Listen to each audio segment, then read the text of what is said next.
Red Ray Gun Limited presents The Benji and Nick Show. Hello. Hello. Good day. Good morning. Good afternoon. Goodness. Good evening. Good night. Loch Ness. Lock night. It suddenly dawned on me that good night is something we've never said on it before, I don't believe. Good night.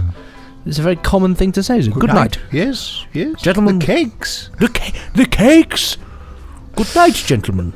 This is the Benji and Nick Show, in case you're wondering what madness has descended upon your ears. Crazy audio-visual chaos without the visuals. What do we do? Well, I can tell you this. We look at cult television. That's old telly from times gone by. And we look over some gems, some of them that are very popular, some maybe not so popular, some forgotten. We just sort of look at them, have a little think, see whether we like it, see whether we don't, and take it from there, really. But on this particular occasion, we're doing something... I just thought I'd mention that your name's Benji and my name's Nick. Well, that would help, wouldn't it? Yeah, that would help. I'm the one with the slightly higher voice, and the slightly higher voice, and a slightly higher voice above that. Indeed. Sorry, I interrupted your flow. You were going to tell us what's coming up. Quite all right. I was going to say, well, Nick, why don't you take it away? Tell us, what are we doing today? Because it's a little bit different to what we more regularly do on this podcast, That's right. We more regularly, spontaneously select something for us to watch in the intervening time between two podcasts. So at the end of a podcast, we sort of say, oh, let's watch Jack and Ori. Not that, obviously. And then we watch it before the next one, and then we have a chat about it with our thoughts in the next podcast. This time round, we're doing one of our podcasts that isn't like that. We're going to remind you about two ongoing competitions at the moment, and we'll give you a burst of listeners' emails sent to podcast@nicholasbriggs.com, and we'll be doing the commentary for Doctor Who Death to the Daleks Part 4. Oh, yes. That's it, and that would end that chapter in Benji and Nick Show history. We have done it. We have set out to do it, and we promised we'd do it, and we have done it, and you now can listen to it all. And during that section, we ask you to synchronize your DVDs with us, and we do 3, 2, 1. Ping. And hopefully you can watch it at the same time as us. Although I'm so sorry. Growing, bless you. It's very sunny, and I think a little bit of pollen's got into my shed. But there's a rising number of people that don't synchronize their DVDs up and just listen to it anyway. They clearly know, they even know the story, or they just trust in our strange comments of, and here he comes walking back over there. He steps over the vase. You do not exist. Well, it's I can't wait to watch it, to be quite frank. Just you reminding me of that. I think, yes, it's bizarre to listen to us. Obviously, for editing purposes, I listen to us without listening to Death to the Daleks or watching Death to the Daleks, and it is weird. It is maybe it's entertaining, maybe it isn't. We'll leave that up to you. Also, during the course of the podcast, we also try to phone our good friend Jamie Anderson. I feel just for the sake of kudos, we should say, or remind you, that he is the son of the great late Jerry Anderson, and works with both of us on Big Finish stuff and other stuff. And it's always nice to chat to Jamie. He's always very sort of passive aggressively dismissive, I would say. He tolerates us. He tolerates us. Yeah. He may not be in, so you may just be listening to a FaceTime call that doesn't connect. Anyway, here's the competition's reminder. Would you like to do Rick Davies' competition this time? Yeah, I'd like to indeed. So this is Rick Davies' competition. Playboys, Spies and Private Eyes, inspired by ITCs, is an anthology book written by many writers who each explain their love for an ITC action adventure show, I should say, and how the show has touched their lives. Shows include The Prisoner, The Saint, The Persuaders, Department S, The Invisible Man, and many more, believe me. The book was published in 2017 and is in aid of Born Free Foundation. The Born Free Foundation. Born Free, bing bong bing. That's not how it goes. Well, it is now. It is now. But the good thing is you have a chance to win this book. And if you're a cult Teddy fan like us, then obviously it's something worth entering. So to win a copy of this book, email podcast@nicholasbriggs.com with the following question. With the answer to the following... Don't question it. With the answer to the following question. Just write in the question. Just write the question in. Write the answer to this question. Which of the following shows is not an ITC show? Danger Man, The Avengers, The Adventurer, The Champions. I'll read that again. Which of the following shows is not an ITC show? Danger Man, The Avengers, The Adventurer, The Champions. I love The Champions. But maybe you're a bit fearful of competitions, maybe you don't know the answer, or maybe you enter and perhaps don't get your hands on the prize. Well, fear not, because anybody that does enter this competition but doesn't win it can have a 50% discount when they buy the book from Coit Media Limited. That's Coit, Quoit. And that's from the website, the Coit Media Limited website. All entrants to this will be emailed an exclusive Benji and Nick Show link, and that helps you to purchase the discount. Simple as that. Closing date is Friday the 17th of May, so it's kind of a win-win situation, really. If you enter, you'll win something anyway. You'll be coming out there with some discount, so you'll be better off than somebody that doesn't, quite frankly. Yeah, quite so. The closing date is Friday the 17th of May. Did you say that? I did say that, yes. Oh, sorry, I was just saying. Say it again. Say it again. Let them know. Shout it to the rooftops. I'm just going to climb out onto the rooftop. Nick Briggs, who died today climbing onto the rooftop. The Tripods competition, to win my Unwanted Tripods DVD box set, because I think it's rubbish.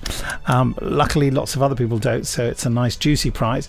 It's both series of the Tripods, plus, DVD extras and the soundtrack, proposed soundtrack for a third series that was never made because the BBC came to its senses. What is the name of the cocktail that Benji, Jamie and Nick, Benji's shaking his head, attempted to make in the Dining Experience podcast a few weeks back? Yeah, what's the name of the cocktail? You must remember, there was such a fuss made about it. Answers to podcast@nicholasbriggs.com with the subject line Drinkies. The closing date for this is also Friday the 17th of May. Right, we're going into emails. Which shall I go for the first one? Yes. Yeah, why not? It's called Alternate History, and it's from Kenneth Mann, not Kenneth Moore, and he sent it on the 7th of April at 11:24 in the morning. As I explained in the previous podcast, I'm going back through the emails, so these emails are getting older. The further we go into the future, the emails are getting older. Anyway, we talked about An Englishman's Castle, which is a fantastic BBC Two drama. Benji's nodding. Yeah, he agrees. Yeah. If you want to say anything, that's fine, mate. It's just always nodding off. Benji just expired. No, it's great. Absolutely great. Cracking drama. You can listen to that podcast a couple of editions back. Really good fun. We loved it. We loved it so much that we sat in a Café Leon in London, Shepherd's Bush, and just talked about it, really. It was rather lovely. Yes, and it's a what if the Nazis won World War II scenario, but set in 1978 in a very civilised Nazi-occupied Britain, with a horrible sort of undertone of nastiness. Anyway, Kenneth, not to be confused with Kenneth Moore, who was the lead in An Englishman's Castle, says, the earliest What If the Nazis Won World War II novel I know of was published in 1937. Wow. Yeah. Swastika Night by Murray Constantine, a pseudonym for Catherine Burdekin. And it is set centuries in the future, and the author's story is inspired by taking the Nazi dream seriously. What would the future they want look like? But is it alternate history if it is a possible future from the present of the author? Probably not. But anyway, that's that's very interesting. Anyway, thank you, Kenneth. More, please. Yeah, that's very interesting, that is. I might have to look into this. Anything like that I find very fascinating. So this one here is from a good friend, Luke Peatnick, who is a sound designer at Big Finish. I've known him for a long time, back in the days where we used to make Doctor Who fan films together. which mostly involved wandering around with green screen monsters, having a jolly good time. It was sent on the 7th of the 4th, 2019 at 10:31. So he's obviously woken up, thought, maybe I'll send a nice email. Transuranic elements will not be used where there is life, is the subject. Hi chaps, I'm very much enjoying your champion podcastery. Based on your recent discussion of Sapphire and Steel, I decided to give it another try. I had some VHS tapes of it as a kid, but found it dry and challenging compared to Doctor Who. But I'm happy to say that I'm halfway through assignment 2 and absolutely loving it. Yeah. Thanks for the recommend. Keep up the good work. Keep up the good wort source. Yours clumsily, Luke Peaknick, sent from a velvet jacket. I do hope it's John Pertwee's because they look comfortable. Thank you, dude, for sending that one in, and I'm so glad you're enjoying it. It's a rocking series. It certainly was new to me when I first watched it, and I fell in love as well. Jolly good. Now, I mentioned this email in the last podcast. It's from Adam Graham, and it's called A Tepid Defence of 1991. It was sent to us on the 4th of April. At 7:19, but it's coming from overseas, I can see by the spelling of the word defence with an S in it. So I made a throwaway comment. You did. In the Dining Experience podcast that nothing of any significance happened in 1991, immediately offending my good friend here, Benji, because he was born in 1991. Very true. But also, here we go. Adam's going to tell us about 1991. If it pleases the court, he begins, Your Honour, while court was being held in his home while he was conspiring to prepare culinary delights, the prosecutor, Mr. Briggs, levied a serious charge against the year 1991, stating it was a scientific fact that nothing good was made in 1991 as far as television was concerned. And while fellow barristers Mr. Anderson and Mr. Clifford did offer some speculation, none rose to a vigorous defence of 1991 AD and the television productions thereof. I hereby approach this case as a friend of the cause. Amicus Curiae. However, I do not come with a stirring defence of 1991 and the television output thereof as some sort of halcyon age. 1991 couldn't pay me enough to make such a fatuous case, which would insult the intelligence of this court. 1991 is guilty of many atrocities against television, including horrible acts of tomfoolery and technical incompetence that will no doubt be featured in the Hall of Fame for technical incompetence. Yet the prosecution goes too far with its claim that there was no good television made in 1991. It is in response to this charge that I rise in defence of 1991. Defence Exhibit A, Star Trek The Next Generation was being produced throughout 1991. Episodes from both Season 4 and 5 were produced and aired during 1991. This was the series at its peak, and it was being shot in 1991. Defence Exhibit B, Poirot. David Suchet's fourth series of Poirot was released in January 1992, featuring 3 feature-length episodes adapting the ABC murders, Death in the Clouds, and 1 to Buckle My Shoe. Suchet's take on Poirot is definitive, and the entire series throughout the 1990s was absolutely delightful. The very definition of good television, and it was filmed, pause for dramatic effect, in 1991. The ABC Murders was a great Poirot, actually. I remember that one well. Do you? Yes, I do. Carry on. Did I tell you I auditioned for a part in Poirot? Did you? And I got it. It was a great part. Then they rewrote the script and the part disappeared. Oh, no. They were very embarrassed. That's very unfortunate, isn't it? That's why I ended up in Lewis later, because it was the same casting director. Oh, so he was like, oh, sorry about that. She gave me the part in that, yes. Oh, that's good. Defence Exhibit C, The Flash. This CBS American television series shouldn't be confused with the current CW hit, but should be appreciated as one of the best blends of a great superhero in contemporary setting. The series was well acted, well paced and fun, even if the set for Star Labs looked like it was converted from a strip mall Planet Fitness store. I don't understand the reference there, Adam. It had good effects for the time, great performances from Mark Hamill as the prankster, and a fine original to TV villains like the Ghost and the 1950s mystery man Nightshade. In addition to being a sci-fi superhero series, CBS decided it would add an element of mystery to The Flash. That element came as it was subjected to random poorly advertised preemptions, so viewers had to figure out when the series would actually be on television. Admittedly, most of the series was filmed in 1990, but some of it was filmed in 1991. And I would contend that even if post-production was done on a series in 1991, that it was at least partially made in 1991. While Exhibit C may be the weakest of the exhibits, it's not even really necessary to rebut the prosecution case. In closing, 1991 may be guilty of many things. Many, many things. But it is not guilty to the charge of having no good television made during its 365-day reign as a year. Captain Picard and Hercule Poirot will tell you so. Respectfully submitted, Adam Graham. Not a lawyer, but I play one by email. Sent from behind a shelf of law books next to a blackboard that has written on it 100 times, "It's Jamie Anderson, not Jeremy Anderson." Obviously, that's the little mistake you might have made in a previous email, Adam. Adam, thank you for that. I thought that was it's very well defended, sir. Yeah. And of course, not to forget as well, Prime Suspects debuted that year. Great British drama. Bottom, with Rick Mayall and Adrian Edmondson. I've never watched that. I've never liked Bottom. Oh, I've got a lot of time for Bottom. Great show. Soldier, really. Do you remember that?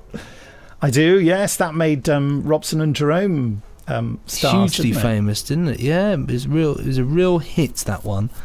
And I think that's pretty much all I can... The British Empire, but I was never really into that. Oh, crikey. It was terrible rubbish. No, it's not a lot else. Robin of Sherwood changed. No, there you go. Yeah. I think we might have mentioned that before. Possibly. And I was a bit dismissive, wasn't I? But there we have it. I mean, interesting time. Okay, well, listen, folks, those are fantastic emails. We had great fun reading them out, and some of it we read out quite well. But not all of it. But not all of it. What can we do? Don't forget to email us at podcast@nicholasbriggs.com. And I'll endeavour to read the emails out in the correct chronological order next time, as opposed to going back in time on each email. Now, coming up later, we're going to see if Jamie Anderson's in. Probably won't be. And now the commentary for Death to the Daleks Part 3. Oh, so get your DVD players out. Hold on, I can't find my trousers. Oh, there it is. Can't find my trousers. Right, there we are. I'm on the episode. Me too. Hovering over the 4. Okay. Do we press on 1, 3, 2, 1? Like, we'll do that, shall we? Okay. Here we go. 3, 2, 1. Has it started? It has now. There we go. Started at exactly the same time. That's good. Did you have that worrying thing with the DVD drive went zzz? Thought, oh no. Oh, it's gone to sleep. Here he goes. He's whizzing through the tunnel there. Anything more to say about the slit scan effect that we have? There we are, the little black thing in the corner. Black thing in the corner. Do you know that occurs in the Tom Baker one as well, you know? You'd think they would have sorted it out. You'd think they would have thought, oh, look. I love the door noises in the Exelon City. They use those door noises a lot in the Longleat exhibition. Oh, really? Exhibition. Yeah, everywhere you went, that noise was going on and off. Oh. Now, as they pointed out, someone pointed out, look, Stop Joe Movie hasn't noticed the blooming patterned floor, and yet they saw it right from the end of the corridor. And as we mentioned before, the Doctor doesn't seem in the least bit worried that the Daleks are hot on his heels. He just wants to show off his fun little screwdriver. Yeah, has the screwdriver ever made that noise in any other context? I don't think it has, but the interesting thing is I appreciate the reverb sound that they had, where it almost sounded like it was coming from it. It wasn't coming from it, but it sounded like it. Yeah. Well, because they're in the reverbed environment, aren't they? And so they've applied it. I love the way Poetry fakes a control on there. There's nothing on there and he pretends he's twisted something. Have you ever followed the logic of this crossing the mat? Not really, no. Is there a knack to it? No, because if you tread on the red ones, that's when it's meant to go and zap you, isn't it? Yes, surely it's really easy. I thought that you were going to come up with some mathematical reason, but no, as far as I'm concerned, it's just don't step on the red bits. Right, they are right behind them now. Yeah, they really are. There's only that little bit of like ornamental that thing. This was this adaptation of the Dalek theme. That was the first time you hear that. Oh, really? Yeah, rather than. It's worse. But you see, look, he's touching the red there. He's toast. He is, yeah.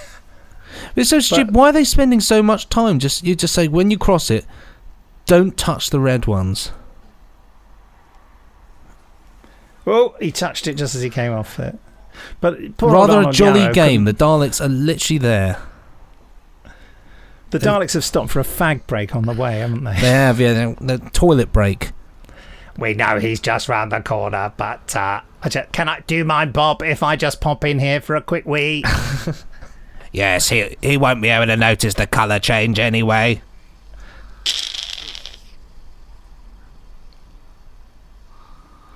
Oh.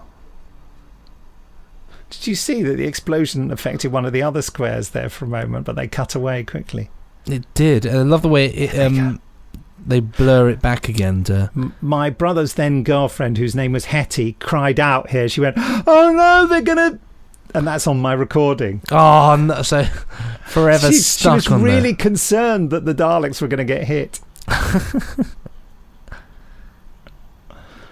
Watch out for funny tiles.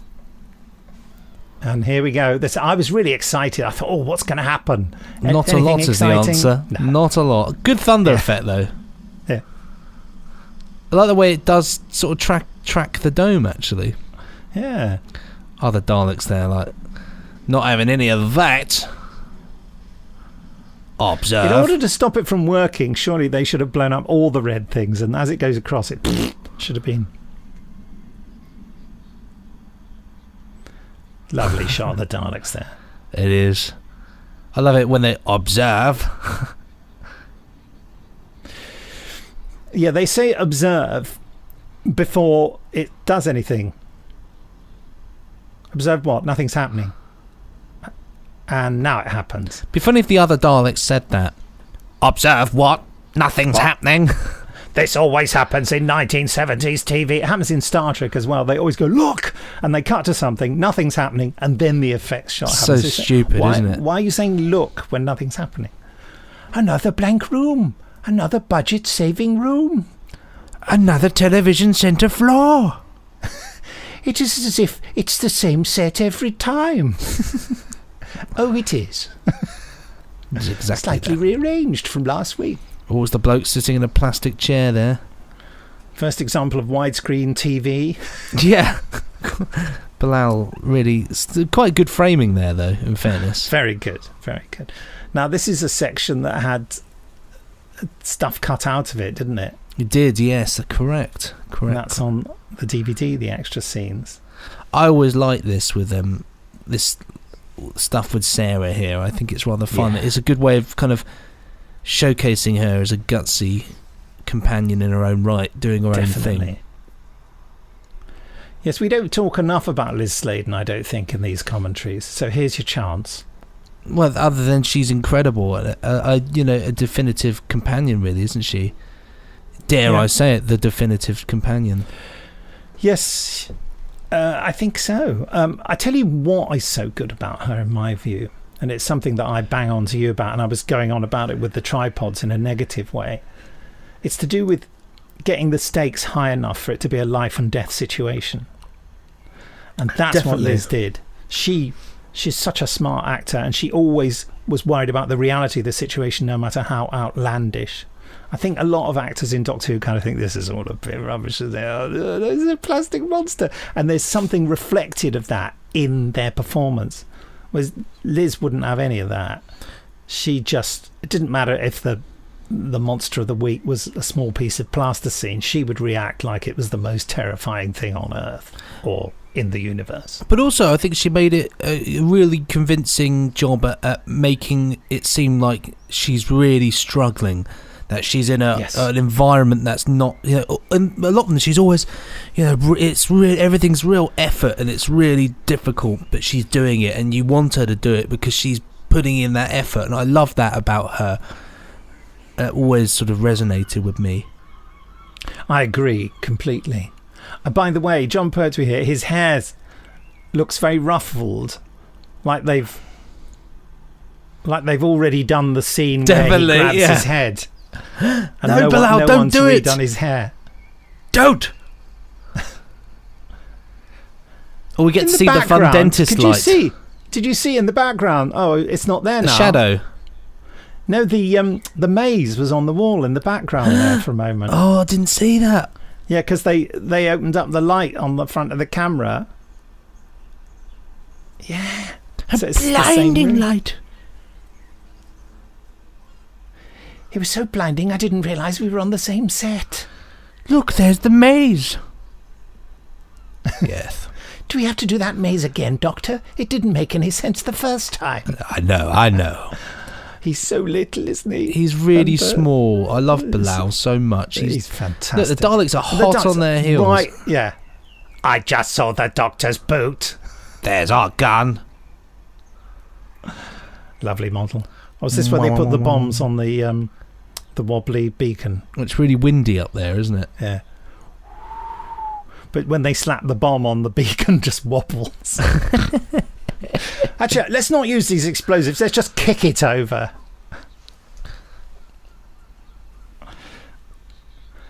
I just want to know one thing. Okay. Yeah? Okay. How do they get up here? This is like right at the top, isn't it? They're meant to be right at the top of the city. How do they get here? Do you know what? I've never thought about that. I always thought that they were at the bottom. But I suppose, of course, they're not. They just climb up. Yeah. How ridiculous.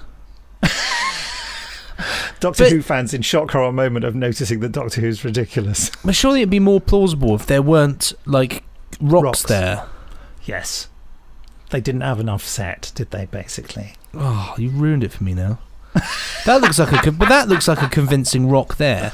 As polystyrene goes, it looks very well done, I think. Looks like you could really do yourself some damage. Graze yourself quite badly on that. A nasty bruise there at the hands of the planet Exelon. Jill's that hair still intact somehow. It's like being held hostage on a really rough alien planet by a bunch of blokes wearing potato sacks. They sound very goat-like here, don't they? What are they doing, the Exelons, over there? Anything? Is it like I want to see them playing cards or something? Sort of just.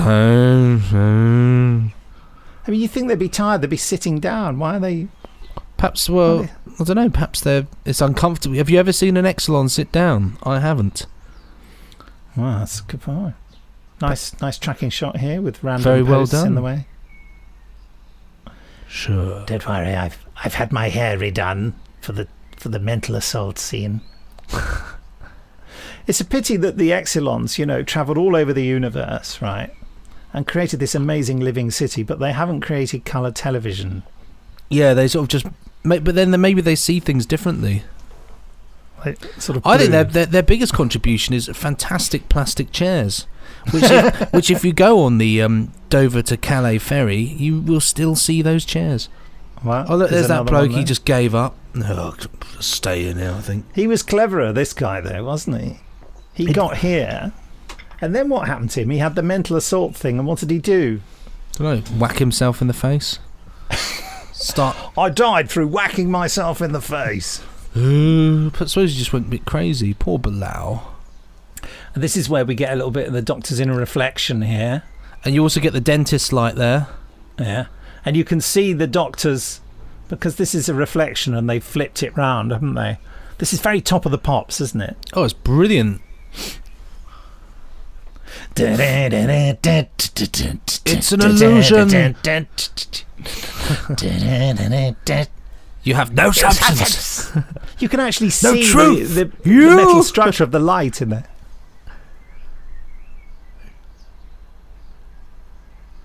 Not exist.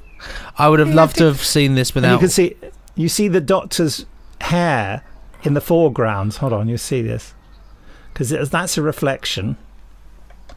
So they could make a good BBC Blu-ray cover out of that. Oh, there we are. Oh, look, yeah. On the right there. How fascinating. I wanted to hear Bilal over there going, not exist, not exist. Exist. How did he cope with it? He just covered his head, didn't he? So this time there's no sliding door. Oh, and now we've got the brilliant bit, haven't we? Where the bloke turns into goo, sand on the seat. That's right, a small smudge. There's nothing on the telly now. It'd be brilliant if it was the Generation game, wouldn't it? Or something. Good game. Good game, good game. Oh, it's just sitting. Oh, what? He didn't even leave his coat behind. That's not too badly done. I love the way they sort of flickered the crossfade so that it looked. Look at that. Ugh. See, if that was Matt Smith, he'd taste it, wouldn't he? Definitely. Well, you can think. I think John was still. There's Aurak there. Yes, I mean it is basically Aurak. It pretty much is. It's also that thing from Destiny of the Daleks, isn't it? Yeah. Oh, I love all these noises. I can detect a little bit of CSO, Doctor. Something's clearly happening. Databanks. I love the fact that it's just all these stupid circuit boards and this highly advanced technology. Circuit boards and screwdrivers. Now, here's something I will say. The antibodies, I actually think they're genuinely quite frightening to look at. When you look at them, their faces are actually pretty horrible. Yeah. I always took that away from this, that they are actually... I mean, they look silly when they beam in at this moment, but when you look at them, they're really... I would argue some of the most horrific things we've seen in Doctor Who, actually, without ever really thinking about it. He's reacting before they've appeared. Classic. But I suppose it's making a noise. Maybe he's like, what are you... Doctor, there's happening? A light. Oh, dear. Ah, now there they are.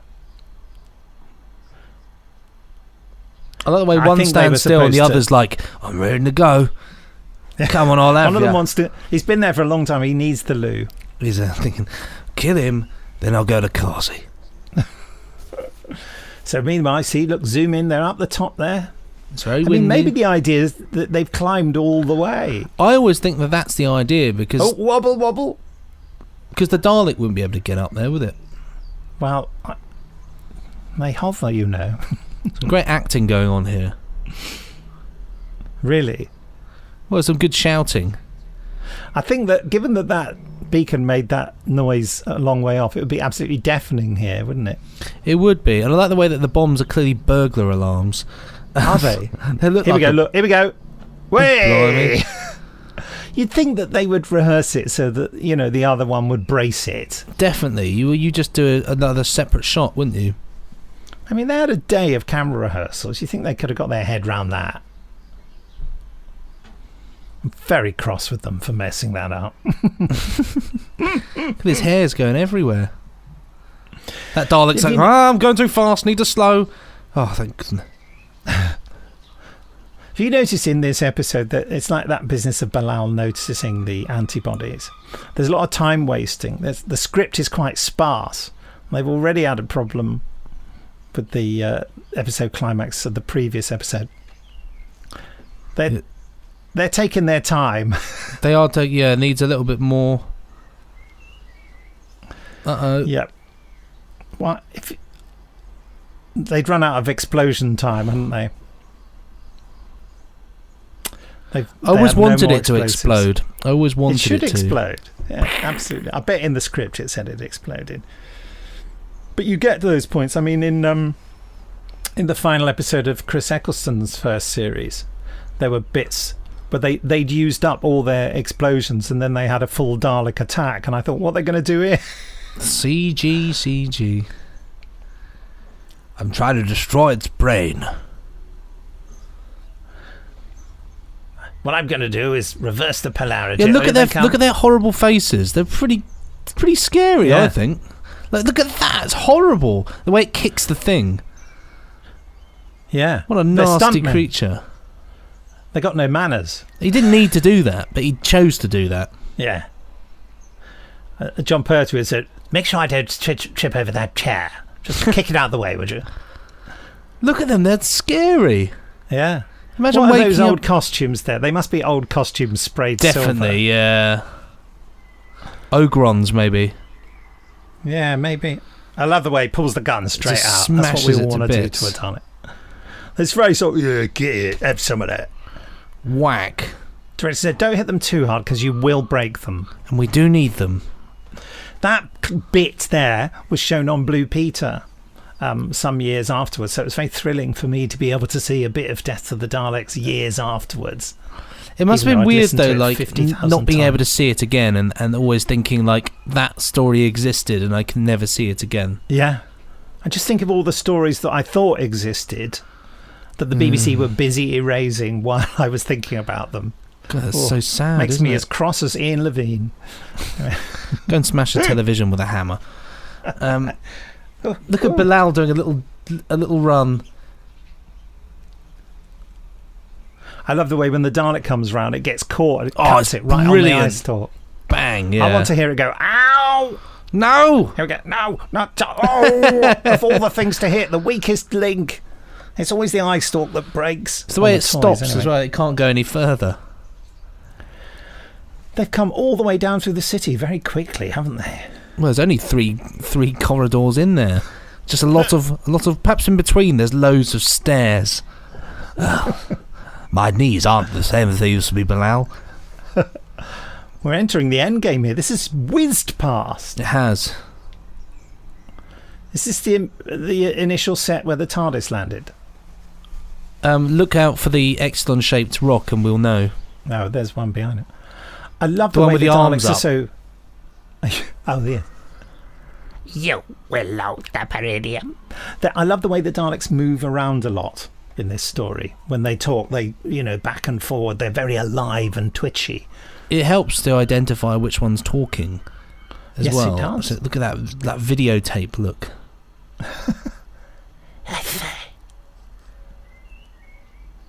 I love this. A scorched planet policy. I don't know whether he's being sarcastic or not. It's probably in that cupboard with the model TARDISes to shoot at. They have a thing that says scorched planet policy. Like what? Right. Destroy everyone. Tick. Article 2. Fire a plague missile at the planet. Tick. Make sure a Scotsman gets on board without us knowing. Tick. Tick. Have lots of sacks lying around for weird aid. Look, there they are. Postals. Yep, got the post. Right, let's go. I love this slow version of the Dalek theme. You can really milk the modulation. The tick-tock down to the... Nice and obvious. I love it. Carrie Blyton, inspirational. Oh, look, you can see the edge of the backdrop up the top right there. Oh, my gosh, yes. Terrible. I love the bit of all the sounds of the city dying. Well, you know the story behind that, don't you? Yeah. You do. Oh, that's quite a nasty slope for those Daleks to negotiate there, isn't it? It's John Pertwee thinking, do I have to do another scene with the Daleks? I hate them. Look, I said I'd never work with them again. I just want to go home. Look at that big chunk out the back of that Dalek missing there. He's been in the wars. Here's that one. He can't resist being nasty. Oh, little Bilal. It is not necessary. Perish with the rest of the creatures. With it, we will force the space powers to accede to our demands. This episode, this story taught me words. I think a lot of Doctor Who fans learn words from Doctor Who. Accede was one, and expedient was another. Expedient, yeah. I didn't know what expedient meant. Michael Wisher's doing sort of reversing away talk. I love it. Impossible. There's that door going. He's doing that as he goes away. Coffee and fork bath. Come on. Yes. There's the saucepan. Anyway, it's an effect shot, so don't worry. You'll be fine. There's no blast coming out of that, is it? It's just like someone's cooked something and then lifted up the frying pan. It's like in Invasion of Earth, Daleks' Invasion of the Earth is when it just whizzes along and they just sort of... Yeah. Look at Hamilton he was looking for his position. Did you see? No.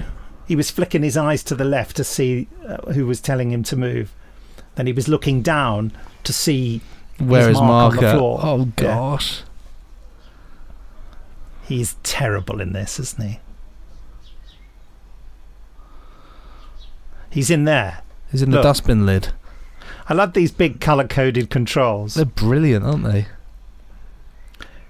Press the flesh-coloured button. Play, rewind, record. What does the flesh-coloured button do you think? I think it serves them custard or something. Go on, use the burglar alarm. There we go. That would be brilliant. As when he presses the thing, it'd be great if custard came cascading out of the control panel all over the Daleks. Galloway. They don't look that bothered, do they? Well, he was a bit of a git, wasn't he? No, but if it blows up, I'd be like, yeah! I see what you mean. Bothered in that sense. Yeah. Someone's put a hairdryer on the polystyrene. It's interesting, isn't it? No matter how hot they made it and no matter how high speed they filmed it, polystyrene still falls quite quickly. You can't do anything to make... Look, bunk. But it's a very clever use of polystyrene, I think. Yeah. But, I mean, we all looked at it and said, that's polystyrene. Well, of course. Look at that. Oh, it's brilliant. And as we know, those two remaining Space Marines did the noises because they attended the dubbing and helped out for free. But it works, though. Here we are. That picture there, right there, that is what they used for the TV comic Doctor Who strip in the 70s, and that was the opening panel of every strip, because obviously it was on for a long time, so the artist took a photo. Yes. Yeah, you can always tell all the sustained pictures, close-ups of the Doctor, the ones appear they grab in those strips, because the artist obviously Jerry Haylock just sat there with a camera and got as many off-screen pictures of the Doctor as he could for reference, and you see those images turning up. Going off on one here. No, it's intelligent, clever talk. Never have I heard that said. Oh, what? But there we are. Just what a story. I love it so much. And it has been such a pleasure to revisit this. Not that it's been ages, because it really hasn't for me. But what's the difference between Michael Bryant and Michael E. Bryant? One's got an E, the other doesn't. One of them's northern. One's Michael northern, E. the other's Bryant. not. One's a nice chap, the other is as well. I've not met him. He couldn't be. They're the same person, though, are they? I have no idea. I really have not got a clue. Do you want to look out? Okay. Do you want to use your young person internet skills? Wikipedia says, mind your own business.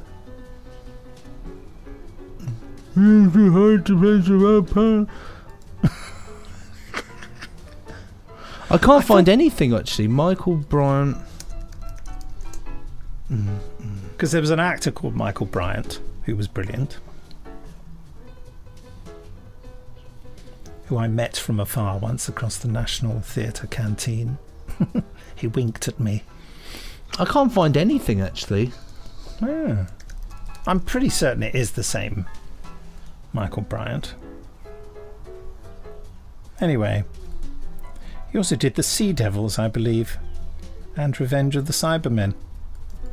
Interesting is that he often didn't use Dudley Simpson, which is strange, and maybe he just wanted to do something a bit different, I guess.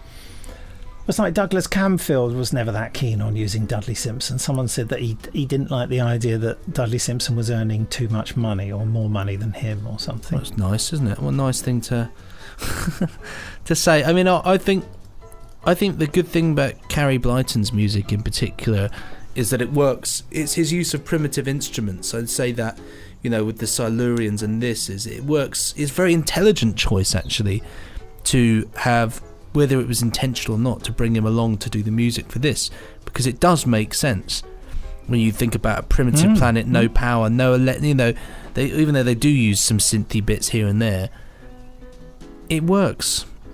And I love it. I love it. Let's just imagine for a moment, if you will, Death to the Daleks with a Dudley Simpson soundtrack. No, wrong. I don't want to. Make it interesting. You do not exist. I love Dudley Simpson's work, but this is Me too. Piece. It's a piece, I would call it. Yeah. But that's a funny game to play, isn't it? The like two of my friends were a few months ago arguing vociferously after far too many drinks in a restaurant about imagining what Carnival of Monsters would be like if Tom Baker had been the Doctor, or Ark in Space with John Pertwee. It's just weird, isn't it? You just think, would it be different? How different would it be? What, would it have been written like that? I don't know. It is, though, isn't it? It's a very interesting thing, and also they were having a terrible argument about it. I don't know what it was because I was at the other end of the table. But it would have been good, just different, surely, different but good. Maybe I don't know if John Pertwee could carry off Homo sapiens. Homo sapiens, but equally, can you imagine John Pertwee trying to sort of carry off the whole of Genesis of the Daleks? I just it works as it is. Yes. Davroth, don't do it. You're a nice chap. Yes, for a chap in a chair. But I was just thinking of Genesis of the Daleks the other day, and that whole thing where the Doctor and Harry are going to have to empty their pockets, and the Doctor does this thing of saying, well, now he's gone, perhaps we can have a cup of tea, and they get really stroppy with him, and then the Doctor gets all really serious and says, no tea, Harry. I love it. No tea. So it's like good. It's really, that is the thing that affronts him, not that they're horrible bully boys, they're Nazis, the fact that they're not going to give them any tea. I love that. It's done. It's just so perfect. I love it so much. I love all these things. I don't watch enough classic Doctor Who these days. I really need to watch more. All right. We're busy though, aren't we? Should I just quickly see what Jamie has to say? What he's up to. If he's sitting watching classic Doctor Who, I wonder. I've got a question for him actually. Hello. Hello again. Yes, here we are doing another podcast. Listen, Jamie, we've just watched Death to the Daleks Part 4. Right, if you're going to ask me a detailed question, I haven't watched Death to the Daleks for about 7 years. In scene 32, when the Dalek... what was the last classic Doctor Who you watched? Oh. It's The Leisure Hive. That well-known comedy. Why are you laughing so much? I don't. Because it just makes me laugh with the disembodiment, the thing, the accident where their heads and arms fly off. Oh, that's not its finest moment, is it? Especially Tom Baker's face when it happens to him. Oh no, I've ruined the thing. Well, if they haven't seen it by now, then they've no business listening to this podcast. That's true. They have had 40 odd years to watch it. Leisure Hive. There you go. Oh, thank you very much, Benji. Have you got anything to ask Jamie? I can do the usual thing. Yeah. While you're sorting something out, is there anything you want to tell us, Jamie? Anything exciting that's happening in your life? Nothing exciting is happening in my life. Did I tell you about the problems I've been having with my tractor? No. You told me, but I want to hear it all over again. The tractor ran out of diesel. Oh. And it's a very old tractor, almost as old as the Leisure Hive. And it took me nearly 6 days of attempts to restart it. I had to. Well, surely just putting more diesel in it would have helped. No, not with an old diesel engine. No. Well, you let it drain right out, did you? You get air in the. Why did you do that? We didn't do it on purpose. So I had to. Just through incompetence. The fuel injectors and bleed them and all that sort of stuff, and it was very difficult but very exciting when the tractor finally came back to life. There you go. I bet you weren't expecting that. No, it made you feel like a real man. Not really. I'm an official card-carrying one now. I've got a tractor, you see. Okay, Benji's ready with a question. I am ready with a question, yes. So what kind of old person do you want to grow up to become? Oh, that's easy. Denise Breyer. Would you like to explain who Denise Breyer is? Nope. Yes, Denise Breyer is one of the longest-standing Anderson voice actors, starting as Footso the Cat on Twizzle in 1957, going through Fall for the Falls and into Terrorhawks in the 80s, and then reviving the main character she played in Terrorhawks, Trizelda, for the Big Finish audio volumes, 3 of them. And she's now 91, and she says she's the happiest she's ever been. And she's got happier with every year that's gone by, and she loves nothing more than hanging around with younger people because of the kind of energy and enthusiasm they bring to her life, and she also loves a gin at lunchtime, so it's win-win. Wow, that does sound like a good life. That's the secret to her success, I suppose, isn't it? A gin at lunchtime. She was in the Labyrinth. Didn't she do a voice in Labyrinth as well? She did. She played the bag lady or whatever it was. Oh yeah, you're bear. Yeah, great stuff. Love it. Well, that's rather uplifting, Jamie. That is a really lovely thing to hear. She really is one of those people you meet and you think, I'm not so worried about getting old now because she's absolutely brilliant. So there you go. Brilliant. Well, thanks, Jamie. On that positive note, I'll let you get on with the rest of your day. Before I completely ruin it. Bye. Bye. Oh, that was nice, wasn't it? It was, wasn't it? Yeah, she is lovely. You've never met her, have you? I've not met her, but I've seen a lot of her behind-the-scenes stuff when she's talking, and she seems so nice. Delightful person.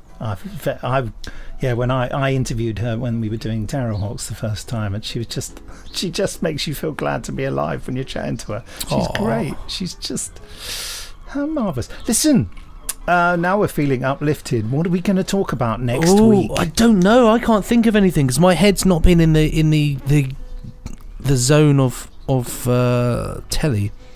So we should go with something that both of us maybe have never seen, which could be funny. Oh, I don't know what that would be. Well, because we haven't seen it, we don't know about it. I'll tell you what, I'm gonna go out on a limb here and go on Network's website. Okay. And see if there's something that we can talk about that we both haven't seen. I mean, I was just going to think of a Doctor Who. Well, we can do a Doctor Who. I was going to say Revenge of the Cybermen. But aren't we doing that as commentary? Yeah. Oh, whoa! Oh, I thought you meant what we're covering, like, as our what we've been watching thing. No. As commentary. Yeah, we've already agreed. No. Revenge of the Cybermen. We're doing it as commentary, but no, I mean to talk about it as well, and start doing a commentary in a few weeks' time. That's a very intelligent way of doing things, isn't it? Well, I don't know whether that's true, but yeah, it was just an idea. I could do with watching Revenge of the Cybermen again. I'm up for that. You have my word. That sounds very good. Revenge of the Cybermen would be a really fun one.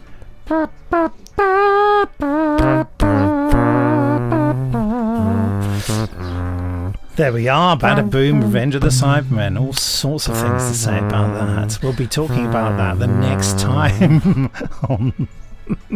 Sorry, it's very addictive, isn't it? Lots of fun trumpet action going on. I am Chief Counsellor Tyneham. We are the Vogons, but not the Time Lords. But just ignore the sign behind us if you don't mind. It often misleads people. We got it first. It is mine. We've got the rights to put it on T-shirts. You haven't. Don't accept any false merchandise, please.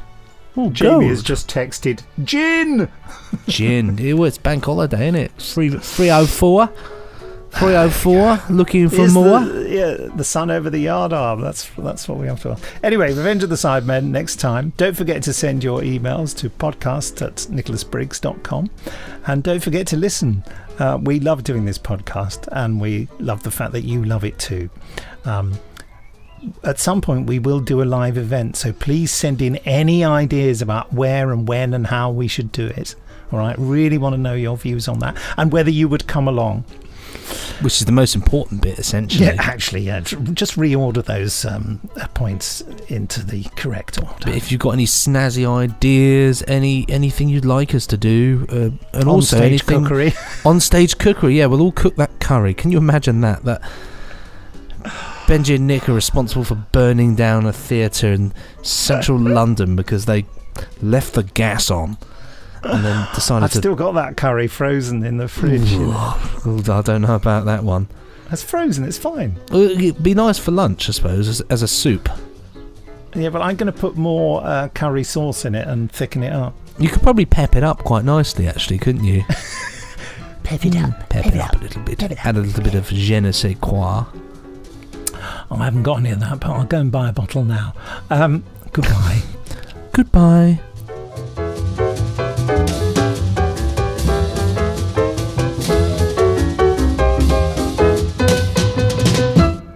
Pressing stop now.